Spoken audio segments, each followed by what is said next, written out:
Hi kabayan! Alam mo ba na pwede kang makatipid o makalibre pa nga ng service fee pag nagpapadala ka ng pera sa Pilipinas mula dito sa Japan gamit ang PhilMoney app?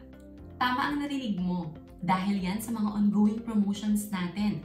Mas sulit at mas rewarding na ang bawat padala mo. Birthday mo ba ngayong October? Happy birthday kabayan! May 1,000 yen coupon ka na matatanggap sa iyong PhilMoney app. Gift namin yan sa'yo. Magagamit mo yung discount sa service fee ngayong October. November or December celebrant ka ba? Huwag kang mag-alala. Abangan mo ang regalo namin sa birth month mo.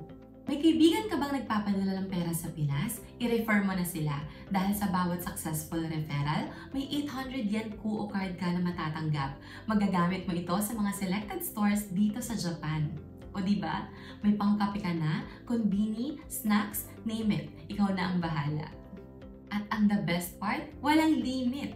Kahit ilan ang i-refer mo, ganun karami ang rewards mo. For our first-time app user promo, yung na-refer mo, hindi uuwing luhaan. Meron siyang marireceive na 1,000 yen coupon na magagamit niyang service fee discount sa una niyang padala. O diba? Halos libre na ang first transaction nila. At hindi lang yon, meron din tayong PEC promo. Magpadala gamit ang PEC at mag-iwan ng comment sa aming designated post kung gaano kadali ang naging experience mo. Makakatanggap ka ng 500 coupon na magagamit mong service fee discount sa next transaction mo. Ang easy, di ba? Gusto mo pa ba ng mas maraming promos at rewards? Follow our social media accounts para updated ka. Thank you for using PhilMoney app, kabayan. Not yet a user? Download and register to the PhilMoney app now. Thank you for watching, kabayan!